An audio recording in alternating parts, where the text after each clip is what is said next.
想跑门儿都没有。给我瞄准了打！他是少林寺首位为武僧一龙发声的少林武僧。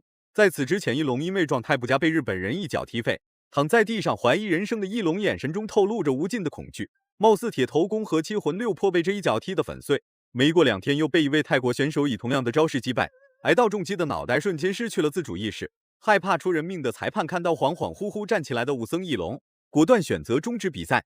台下的美女粉丝看到这一幕，瞬间哭成了泪人，甚至还有直接哭晕的。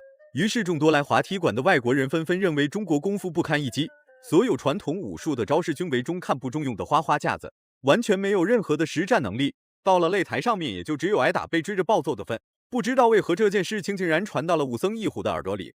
在深山与世隔绝修炼的一虎当即做出了一个惊天动地的决定，果断终止修行，下山为武僧一龙报仇雪恨，是要把武僧一龙所丢失的尊严挽回来，顺便让更多外国人见识到中国功夫的博大精深。和一虎对战的老外叫伊利亚斯·阿比德，来自摩洛哥。别看这个家伙年纪轻轻才22岁，他却已经拥有了10战8胜的神圣战绩。其实这家伙的实力和作战领域不只局限于此。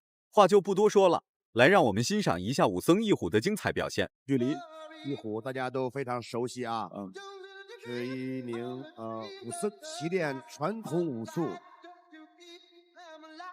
后来又改搏击的武僧，具有非常这种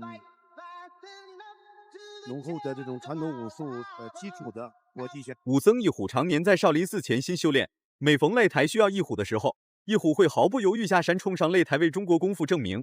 同样这一次也不例外。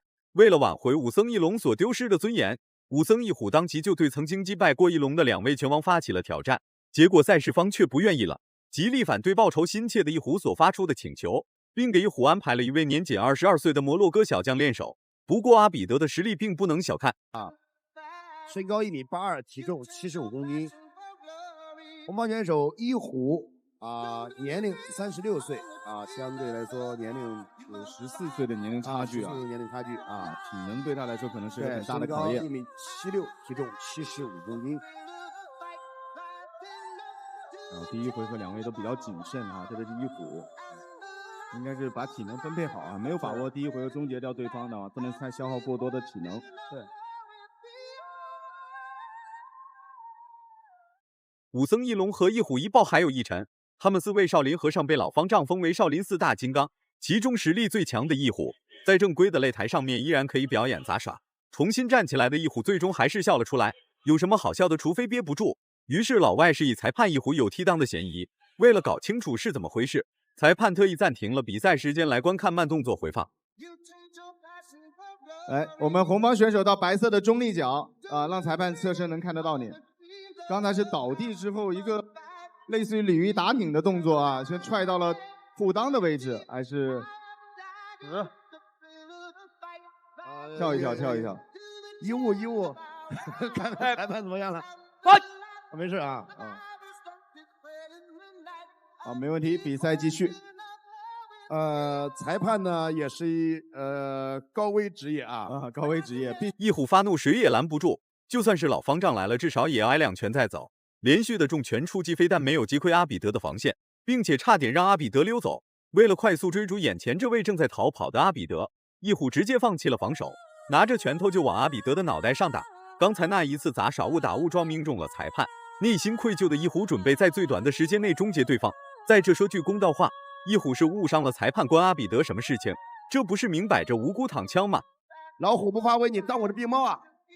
漂亮，既有速度，击斧，低头，看得出来蓝方选手在力度打击上和一虎还有很大的差距。1.82米的身高，最后10秒。但是一虎这一拳绝对的货真价实，挨到重击的阿比德瞬间丧失了自主意识，躺在地上一动不动。裁判害怕阿比德咬自己的舌头，不惜把自己的手指插进阿比德的口腔之中。10几秒已经过去了，阿比德依然处于昏迷之中，这个情况是非常危险的，足以见得武僧一虎的拳头力量究竟有多大。刚才的重击有些昏迷了，我们医护检查一下，其他人不要动啊，医护人员帮他把护齿先抠出来，避免他呼吸的时候把护齿咽下去。缓一缓。来，我们计分的老师抓紧时间，裁判长给到最后的统计，我们主持人直接宣布比赛结果啊。没有，大家不要慌。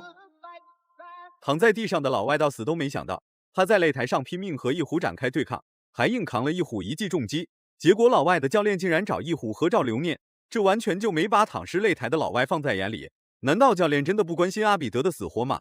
最终一虎获得了胜利。如果满分是100分的话，你会给武僧一虎打几分？视频到这就结束了，咱们下期不见不散。